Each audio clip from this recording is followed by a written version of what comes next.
सज्जनों और देवियों, सदगुरु कबीर साहब के एक प्रसिद्ध दोहा है जिनको आप लोग पढ़ते सुनते रहते हैं। मैं आज आप सबके बीच इस दोहा को लेकर आया हूं। कबीर साहब कहते हैं, सुमरन सूरत लगाए के मुख से कछु न बोल, बाहर के पट बंद कर अंदर के पट खोल। सदगुरु कबीर कहते हैं, सुमरन, आज आदमी किसी न किसी का सुमरन तो जरूर करता है। सूरत से अपनी आंखें को, अपनी नजर को कहां टिकाए रखा है? किसी मूर्ति में। जो जिसको मानने वाले हैं वो उसमें अपनी सूरत को लगाते हैं। कोई चांद में लगाता है, कोई सूर्य में लगाता है। जो राम को मानते हैं वो राम की तस्वीर में सूरत लगाते हैं, और जो कबीर साहब को मानते हैं वो कबीर की मूर्ति में सूरत लगाते हैं। जो शिव को मानते हैं शिव को अपने सूरत में लगाते हैं। लेकिन यहाँ कबीर साहब क्या कहना चाहते हैं? वो तो कहते हैं, सुमरन सूरत लगाए के मुख से कछु न बोल। कहते हैं अपनी सूरत को, अपने ध्यान को ऐसा केंद्रित करो कि तुम्हारी बोलना खत्म हो जाए। ये जो हम बड़बड़ बड़बड़ बोलते हैं दिन रात, अनेक प्रकार का ज्ञान टीवी मोबाइल पर प्रवचन आप सुनते होंगे। अब भक्त कहते हैं, मैं किसका सुनूं, किसका सच है? क्योंकि सब कोई ना कोई अपने अपने माध्यम से दर्शन करा रहे हैं। कोई कहते मेरा मंत्र से तुमको तुरंत सतलोक भेजा जाएगा, मेरे मंत्र से कैंसर ठीक किया जाएगा, और मेरे मंत्र से तुम्हारी मुक्ति दी जाएगी। लेकिन वास्तविक बात क्या है, ये सदगुरु कबीर से पूछिए आप। मुख से कछु न बोल। कबीर साहब कहते हैं, तुम्हारी जिस दिन बोलना खत्म हो जाएगी अर्थात बोलना भूल जाओगे, याद रखना उसी दिन आप अपने आप स्वरूप की पहचान कर पाओगे। केवल बोलने वाला व्यक्ति ईश्वर को प्राप्त नहीं कर सकता। ईश्वर प्राप्त वही कर सकता है जो मौन हो गया, चुप हो गया। नहीं तो राम का जाप करते रह जाओगे, सतनाम सतनाम बोलते रह जाओगे, शिव से बोलते रह जाओगे, क्या मिलेगा? कबीर साहब कहते हैं, मुख से कछु न बोल। वो सूरत कौन सा है, वो ध्यान कौन सा है? कबीर साहब कहते हैं, वो ध्यान है खुद का ध्यान। सुमरन सूरत लगाए के, अरे अपनी और देख, अपने आप को देख। जैसे मान लीजिए ये उंगली है और एक उंगली उठाकर सामने वाले को हम दोषी साबित करते हैं, तो 4 उंगली हमारी ओर है। वो संकेत करता है कि आप अपनी ओर देख।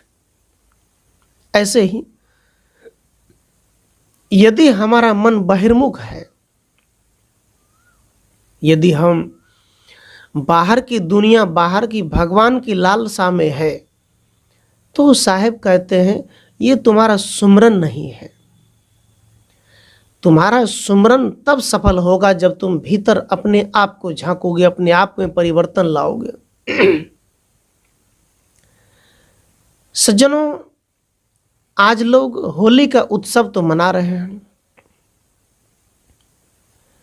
क्या हम हिंदू समाज को ये विचार करना चाहिए कि वास्तव में होली क्या है?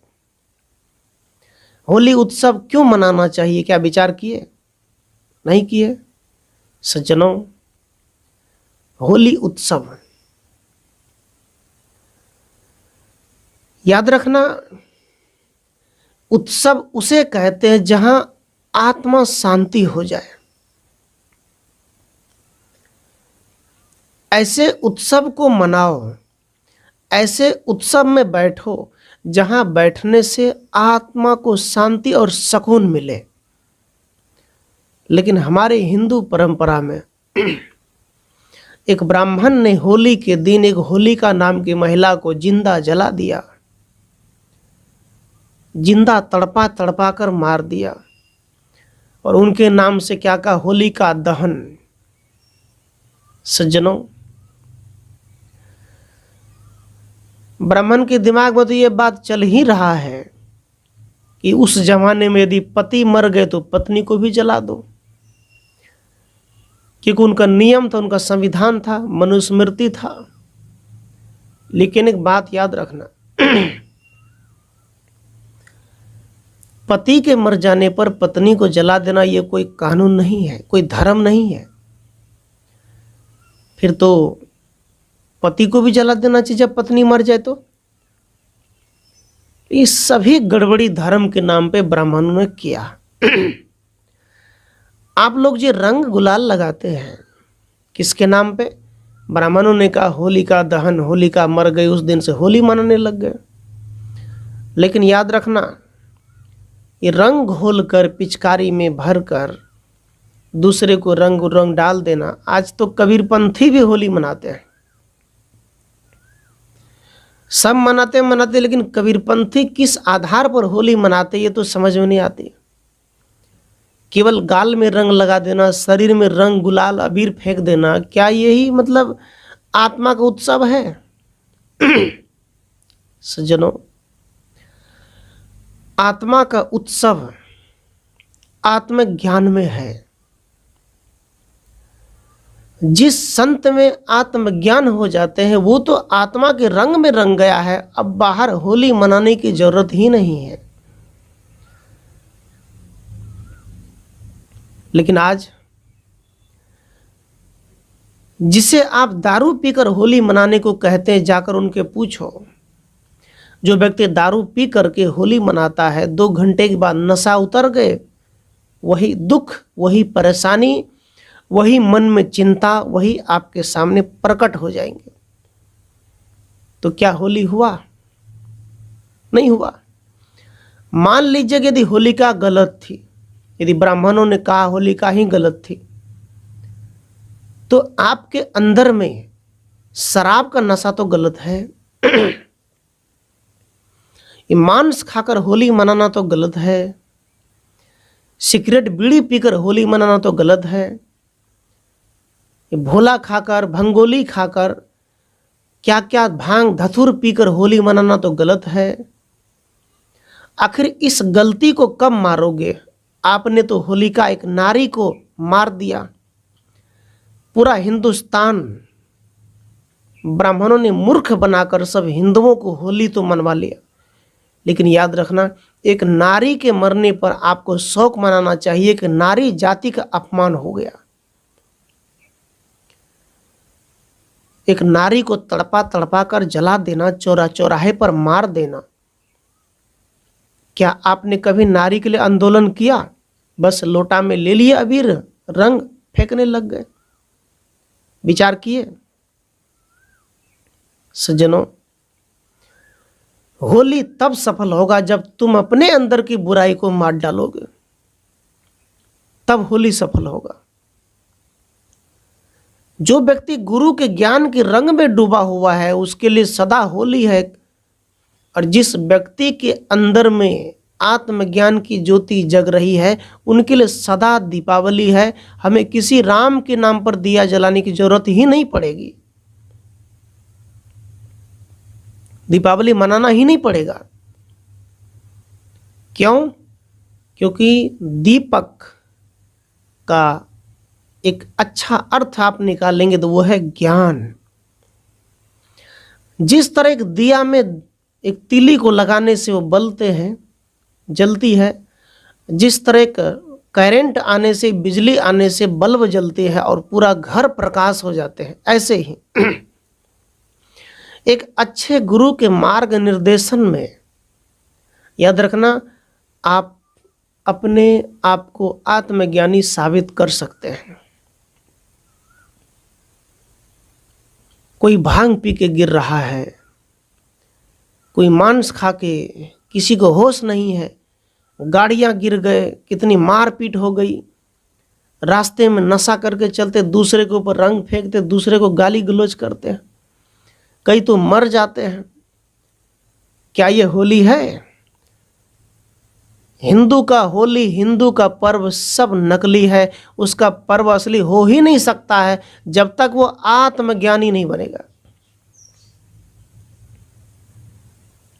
सज्जनों, पूरा हिंदू का ये होली नकली हो गया, क्योंकि होली के दिन नशा कर लिया, होली के दिन वो गलत चीज खा लिया, होली के दिन झगड़े कर लिया, होली के दिन जीवन को बर्बाद कर लिया, तो होली के दिन अपनी बुराई को मारा ही नहीं तो होली कैसे संपन्न हो गया? प्रेम, भक्ति, करुणा, दया, सदाचार जिन्होंने अपना लिया उनका होली संपन्न हो गया। जिन्होंने नहीं अपनाया उनका होली कभी नहीं हो सकता। इसलिए सज्जनों, दशहरे के दिन जब दशहरा मेला लगते हैं, दशानंद, रावण की पुतला जलाते हैं लोग। एक बात याद रखना, आप उनकी पुतला को जला रहे हैं, अच्छी बात है, जला लो, लेकिन क्यों? क्या वो रावण अभी भी जीवित है? क्या आपको अभी भी अयोध्या में सीता को लेके भागने के लिए आ रहे हैं? क्या है कोई? वो नहीं है ना? क्या अभी भी शिव जी का शादी हो रहा है? मतलब बार बार शादी? क्या है इसका मतलब? सज्जनों, रावण दूसरे देश का है तो उसे गलत हम कह सकते हैं। लंका के रावण है, दुश्मन हो सकता है, लेकिन एक बात याद रखना, जिस रावण की पुतला को आप जलाते हो, आप इसलिए जलाते हो क्योंकि रावण गलत था, इसलिए जलाते हो। लेकिन जलाने वालों से एक बार एक सवाल पूछना चाहता हूं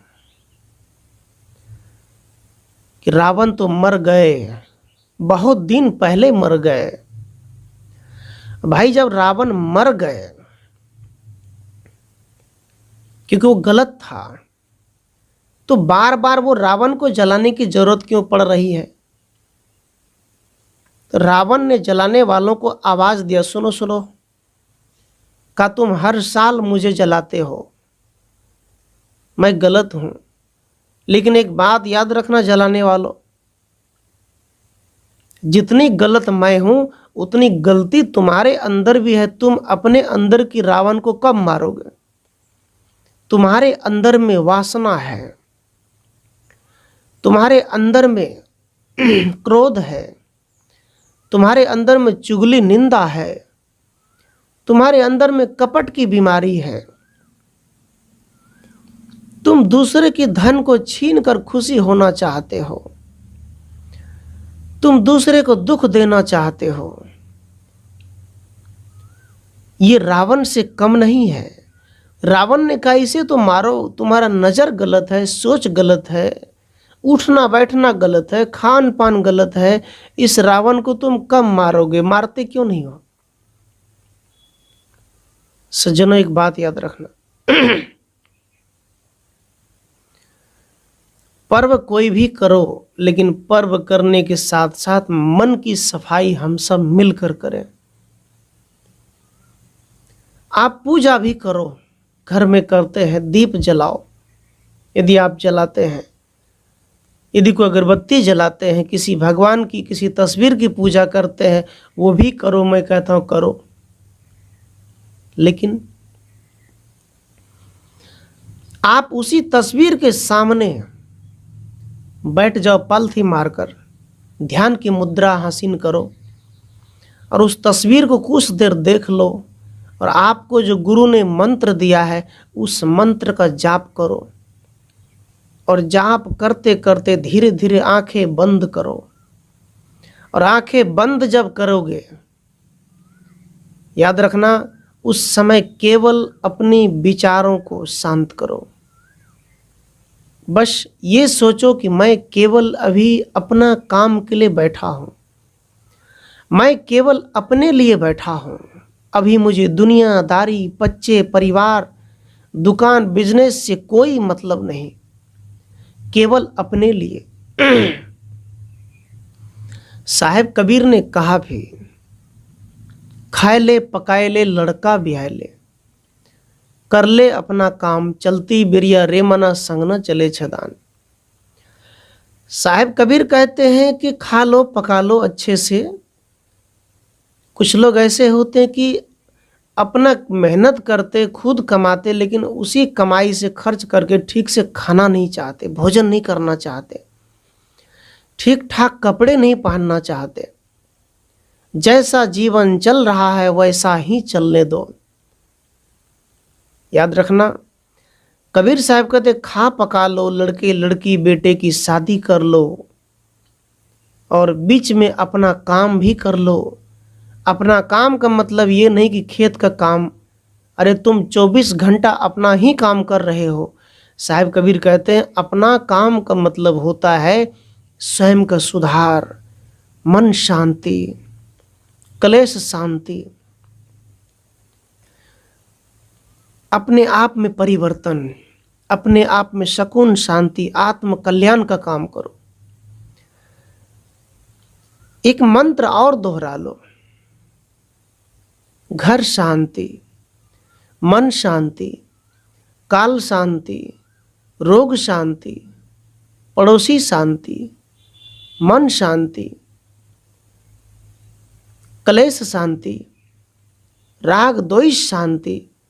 सज्जनों, यदि आप इस तरह का अभ्यास करते हो सुबह सुबह, जैसे ही बोलेंगे आप मन शांति तो आपका मन शांत होगा। जैसे ही बोलेंगे काल शांति तो काल शांत होगा, क्योंकि काल मन से ही पैदा होता है। इसलिए सज्जनों, सभी तीर्थों का राजा या कोई भी तीर्थ व्रत कर लो, बस समूल में है बस अपने आप को ठीक रखना, मन को साफ रखना, पवित्र रखना, अपने कर्मों को अच्छा बनाना। ये सबसे बड़ी पूजा है, आराधना है। डुबकी लगाओ इसमें।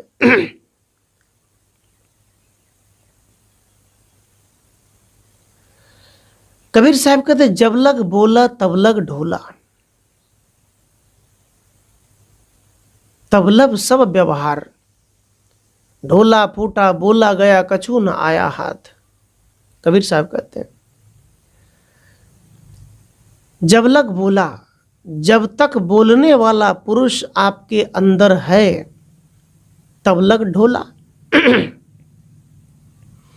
ढोलक की यदि किसी में छेद हो जाए तो ढोलक बजेंगे क्या? नहीं बज सकता। ऐसे ही कबीर देव कहते हैं जब लग बोला तब लग ढोला। जब तक ये आत्मा शरीर के अंदर है तब तक सब बोलता है, मेरा पिता, मेरे पत्नी, मेरे बच्चे, मेरे परिवार, मेरा राम का मंदिर, मेरा कृष्ण का मंदिर, मेरा कबीर का मंदिर, मेरा ये अनेक दुर्गा काली का मंदिर, सब बोलते हैं। कब तक? जब तक आत्मा है अंदर में। याद रखना, ईश्वर कहने वाला व्यक्ति भी इसी आत्मा के शक्ति से बोल रहा है। जो आज ईश्वर को खोज रहा है वो भी अपने आत्मा की शक्ति से खोज रहा है, लेकिन उसे पता नहीं है कि मैं, मेरी आत्मा अर्थात मैं ही ईश्वर हूं, ऐसा उसे पता नहीं है। अब कहते कि तुम ईश्वर हो तो बोलता है, गुन्नाराज हो जाते, अरे अरे साहब आप कैसे बात करते हैं, हम कैसे ईश्वर हो सकते, ईश्वर तो कोई और है। सज्जनों, लोगों को लगता है कि मनुष्य के बाद ईश्वर है जो सृष्टि और संसार चला रहे हैं। याद रखना, न तो संसार को ईश्वर चला रहा है न चलाएंगे, ये संसार मनुष्य चला रहा है, और मनुष्य नहीं भी रहेंगे तो भी चलेगा। प्राकृतिक अपने नियम से चल रहे हैं, मानव अपने नियम से चल रहे हैं। आप कहेंगे ईश्वर कराता है, तो बिहार में बाढ़ आ जाती है जिसे हम गंगा मैया बोलते हैं, तो गंगा मैया नाराज होकर पूरे बिहार वासी को डुबा देते हैं। किसी घर टूट जाते, जमीन फसल बर्बाद हो जाते, इसका मतलब है गंगा मैया क्या है? चंडालनी है, हत्यारनी है, इसीलिए इतने लोगों को डुबा देते हैं। सज्जनों, वो पानी है और नेपाल से पानी बढ़ करके बिहार आते हैं, देश विदेश फैल जाते हैं। तो इसमें ईश्वर या गंगा मैया की कोई शक्ति नहीं, इसमें कुछ नहीं है। इसलिए सज्जनों, हम सबको ये विचार करना चाहिए कि ना तो ईश्वर हमसे पाप करवाता है और ना ईश्वर हमारा पाप काट देगा। पाप मनुष्य अपने संगत में जाके पाप खुद करने लग जाता है। मान लीजिए, उदाहरण से समझिए, एक शराब की दुकान है, एक सब्जी की दुकान है, एक दूध की दुकान है, और उसी बगल में एक सत्संग हो रहा है, वो आश्रम भी है। जिस व्यक्ति का संगत बदल गया, संगत बिगड़ गया, मनुष्य अपने रास्ते पर पथ भ्रष्ट हो गया, ऐसे व्यक्ति कहाँ जाएगा? शराबी की दुकान पर, क्योंकि उनका संगत शराबी से हो चुका है। वहां जाएगा तभी उसे सुकून मिलेगा, वो गया वहां। एक व्यक्ति है जो सब्जी लेने जाएगा और कुछ नहीं खाता, बेचारा मजदूरी करता, काम करता है। वो बना खाकर काम पे जाते हैं, बिजनेस व्यापार करते हैं। कोई दूध वाला व्यक्ति जो दूध पीने की शौकीन है, वो दूध वाले के पास जाएंगे। लेकिन याद रखना, जो सब्जी खरीदने गए, जो दूध खरीदने गए, वो व्यक्ति सत्संग में भले जा सकता है, लेकिन शराबी नहीं जा सकता, क्योंकि उनको सत्संग से मतलब ही नहीं है। लेकिन जो दो व्यक्ति है, आश्रम कभी बगल में है, तो जो व्यक्ति आश्रम में जा रहे हैं, वो व्यक्ति का जीवन का सर्विसिंग हो जाता है। सज्जनों, गाड़ी की सर्विसिंग आप कराते हैं, और इस आदमी का माइंड, इस आदमी का दिमाग, मन का सर्विसिंग होगा सदगुरु के शरण में, और वही सदगुरु संत आपकी सर्विसिंग वॉशिंग करके आपको बाहर निकलेगा, शुद्ध पवित्र, एक अच्छा ज्ञान, एक पवित्र ज्ञान। इस पर हम सबको गहरी चिंतन करना चाहिए। तो किसी भी विषय को, किसी भी पूजा पाठ को, किसी भी तीर्थ स्थल को आप पहले समझो वो है क्या। आप जिस हरिद्वार में जाकर पैसे फेंकते हैं नदी में, दान करते सोना चांदी, वहां के लोग उसे चुंबक के द्वारा बीन कर निकाल लेते हैं, और आपको लगता है कि मैं धर्म किया। वो धर्म नहीं है। तो कबीर साहब कहते हैं, सुमरन सूरत लगाए के, किसी मूर्ति को देखना, किसी पत्थर को देखना, किसी नकली देवी देवता को देखना, ये तुम्हारा सुमरन सूरत नहीं है। सुमरन सूरत है आत्म साक्षात्कार करना, और ऐसे गुरु के पास जाकर। बाहर के पट बंद कर। कबीर साहब कहते, आए लोगों, तूने बाहर देख लिया, बहुत देख लिया, तूने देख लिया, बड़े बड़े गुरु वालों तुमको दर्शन भी करा दिया। गुरु लोग ने तुमको क्या नहीं कराया? ईश्वर का दर्शन कराया, भगवान का, काली, चंडी, दुर्गा, सबका, 33 कोड़ी देवता का दर्शन कराया। अब तुम आंखें बंद कर लो। कबीर साहब ने कहा, अब तुम आंखें बंद कर लो, अब तुम्हें दर्शन नहीं होगा। अब तो अंदर के पट खोल। याद रखना सज्जनों, जिस दिन आदमी बाहर भटकना छोड़ देता है और ये जान लेता है कि अंदर ही मेरे सब कुछ विराजमान है, याद रखना उस दिन सब कुछ मिल जाता है, खोजना नहीं पड़ेगा। कहीं भटकना नहीं पड़ेगा, कहीं जाना नहीं पड़ेगा। इसलिए बंधुओं, इस बात को कोई आत्मज्ञानी ही समझ सकते हैं। मैंने कहा उत्सव, शादी का उत्सव, कोई पर्व त्योहार का उत्सव, बर्थडे पार्टी उत्सव, होली का उत्सव, दीपावली उत्सव, ये सभी उत्सव तभी सफल होता है जब आत्मा शांत होता है, जब मन शांत होते हैं। और आत्मा की शांति आप ये चाहते हैं तो शराब पीकर नहीं हो सकता, मांस खाकर नहीं हो सकता, ये गांजा भांग धतूर पीकर आत्मा शांति नहीं हो सकता। आत्म शांति के लिए तो हमें अच्छे संगत में जाने की जरूरत है। ये जितने लोग होली मना रहे हैं ये सब असुर लोगों की काम है, राक्षसी भोजन, राक्षसी जीवन। लेकिन याद रखना, यदि आप होली मनाना चाहते हैं तो बस थोड़ा सा पैर में लगा दो, टीका लगा दो और बड़ों का आशीर्वाद ले लो, गले लग जाओ, प्रेम से जियो। जिस घर में प्रेम है, एक दूसरे की आदर है, बड़े छोटे को प्यार मिलता है, पति पत्नी में भी प्रेम है, याद रखना वही तो होली है, वही तो दीपावली है। और होली दीपावली कहाँ है? और कहीं नहीं है। तो हम सबको इन बातों पर विचार करना चाहिए। कौन करेगा? हम और आप करेंगे। याद रखना, सदगुरु कबीर कहते हैं, एक शब्द गुरुदेव का तामे अनंत विचार, थाके मुनिजन पंडिता वेद न पावे पार। कबीर साहब क्या कहते हैं? गुरुदेव का एक शब्द याद रखना, ब्राह्मण यदि लाखों बार आपको किताब पढ़ा देगा, यदि लाखों बार आपको उपनिषद, वेद और मनुस्मृति पढ़ा देगा, तो उसमें कोई विचार नहीं, कोई ज्ञान नहीं है। ब्राह्मण आपको लाख बार कह दे कि पत्थर में ईश्वर है, भगवान है, और तुम खोजना शुरू भी कर दोगे, तो याद रखना उसमें है नहीं। आपको वो ज्ञान, वो अनुभूति नहीं मिलेगी, क्योंकि होता ही नहीं है पत्थर में देवता।